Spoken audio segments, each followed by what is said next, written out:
Welcome back, brother. And if this has worked, you will see we are in a different setting today. I'm trying this out. I'm interested to get your immediate reactions. I don't want this to turn into the styles of videos that have big explosions in the background, big pop-ups of word art. I'm not trying to fry your dopamine centers. In fact, I want to go completely the other way. I want to cultivate an environment here which is more long form, which is less quick cuts for you to kind of relax in a very soothing, peaceful, and environment conducive to your knowledge, understanding, wisdom, and overall intellect. And if that sounds good to you, let me know and you can stay. Hey, it's free. Today I did want to speak about something a little bit more serious and potentially scary. There are some solutions that I do have that I think you can start to integrate as little as a week from watching today's video. I will color these out through the end. But I found this study by The Guardian, which is a UK journal, a UK paper, magazine, whatever you want to call it, that found microplastics were discovered in every single human testicle that they covered. So scientists say discovery may be linked to decades-long decline in sperm counts in men across the world. Now, unless you've been living under a very large boulder, you'll know that we are under attack. I know that might sound very controversial and very like I'm embellishing, but credence to this particular paper that our testosterone levels have been dropping precipitously throughout the last 10, 20, 30, 40, 50 years. And when you think about the mass production of products and bottles and other various things that include these microplastics, it is easy to see a cause and effect relationship here. So I'm going to go through this with you. Microplastic pollution, and these are the microplastics here, so small and sometimes you can't even perceive it. Microplastic pollution was found in all 23 human testicles examined by scientists, as well as 47 testicles from pet dogs. So these microplastics have been found in human testicles, with researchers saying that discovery might be linked to declining sperm counts in men.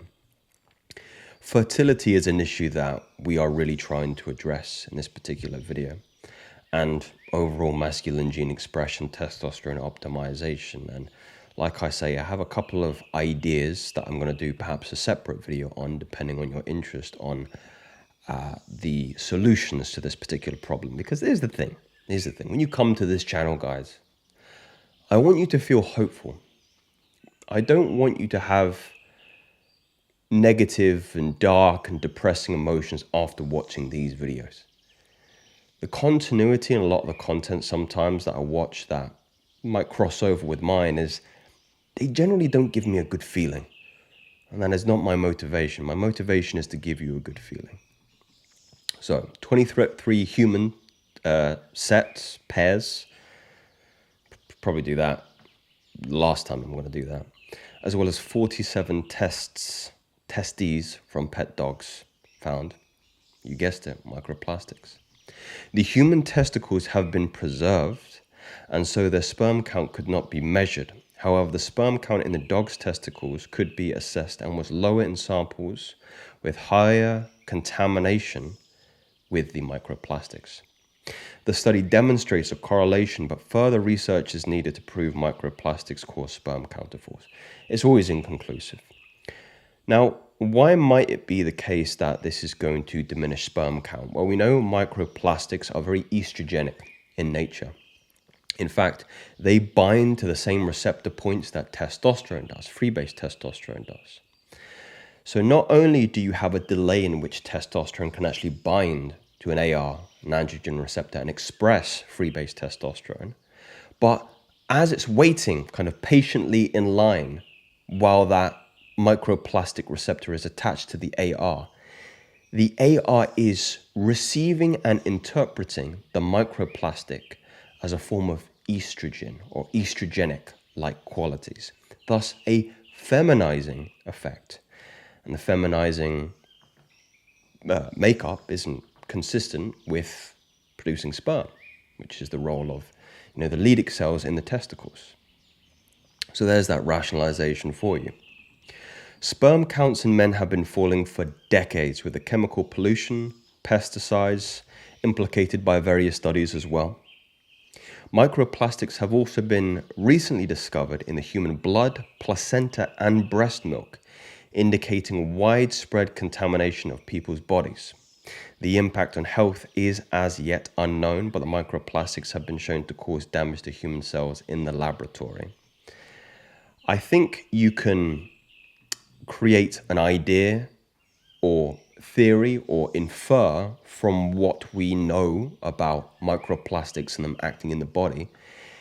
And the feminization-like quality is that there's going to be this very clear spreading or castrating-like effect on men who are susceptible to the microplastics in the environment. And I'll list some of the ones that you should have already dealt with already. So vast amounts of plastic waste are dumped into the environment, and microplastics have polluted the entire planet from the summit of Mount Everest to the deepest oceans. So it's ubiquitous. It's very, very pervasive in our environment.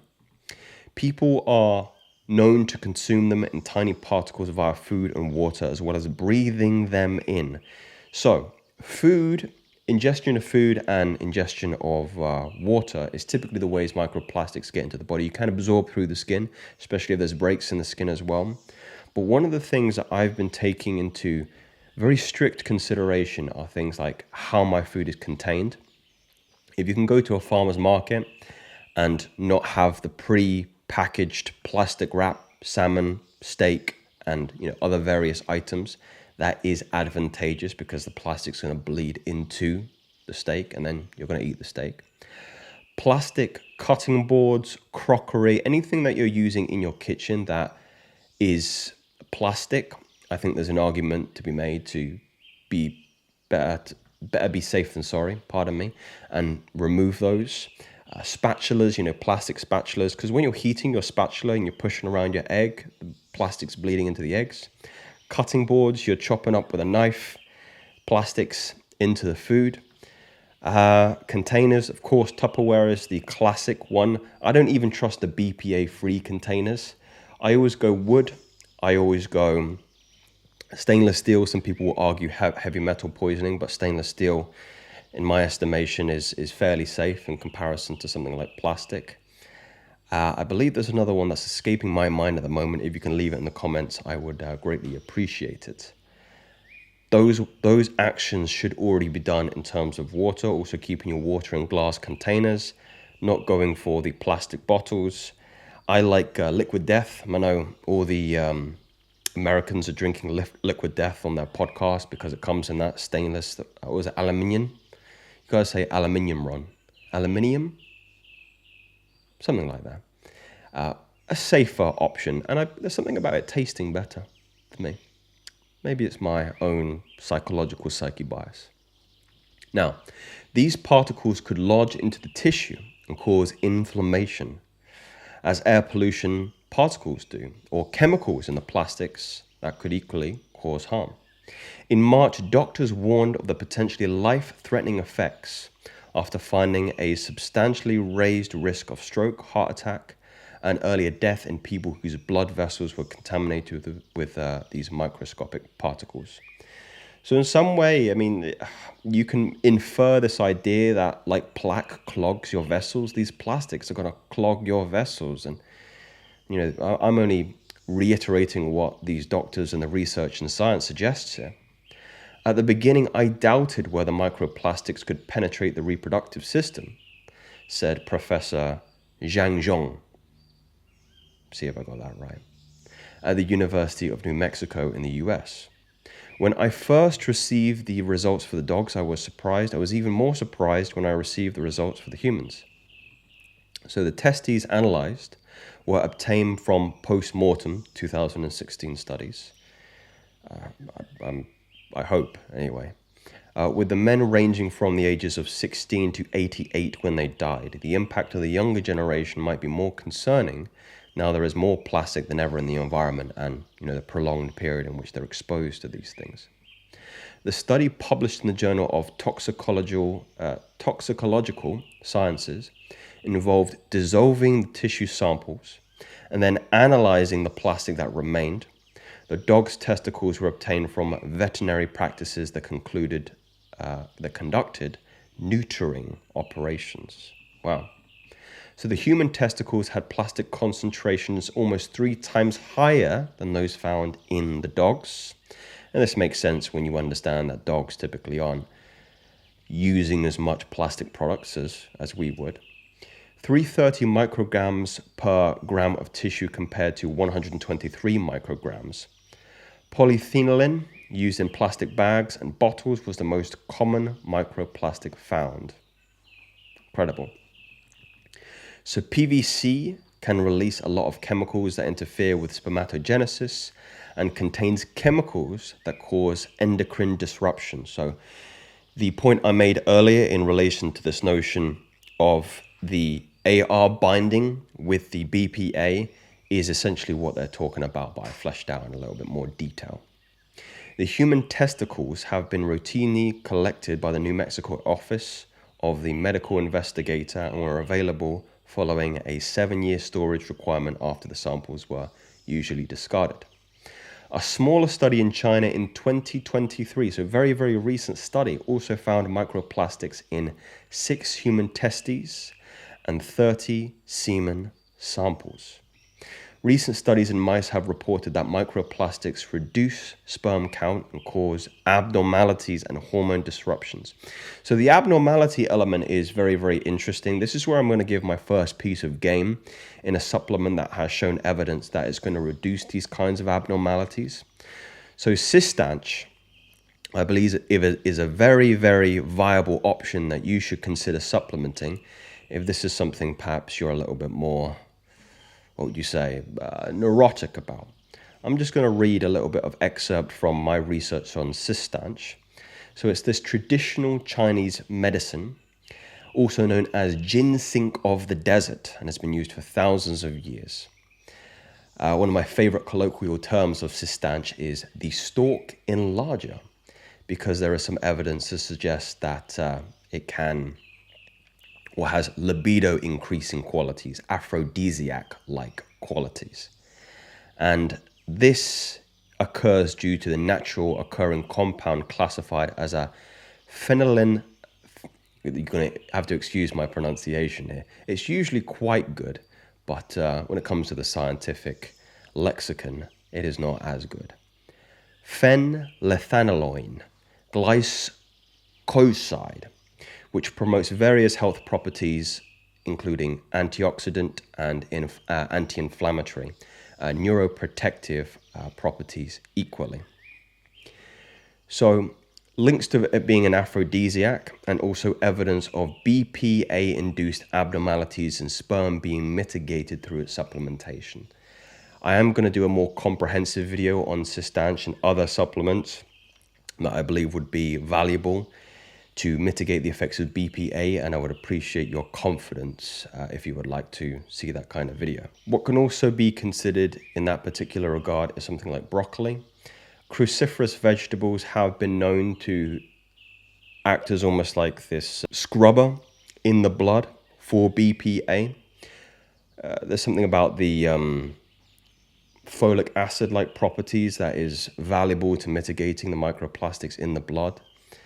Equally, I would do something a little bit more comprehensive in this area. I think it's very, very important to be very, very conscious of the water as well in our taps. If you're drinking water from the tap or when you're showering, because all those microplastics are in our sewage systems and water systems. Getting a filter is so crucial nowadays if you want to stop not just BPA, but chemicals and bacteria and pathogens and viruses. you do not want to see the state of your inner pipes, the pipes in the house. I mean, but maybe the pipes in yourself as well. All the plaque build up, all the pus build up, all the undigested food rotting away inside of you, and equally in your pipes as well. So a lot of credence to this idea of being wary of water and filtering systems. Gentlemen, did you enjoy this format? I am dying to know, actually. Leave your comments in the comment section below. But if not, these aren't theories, these are facts. Speak soon.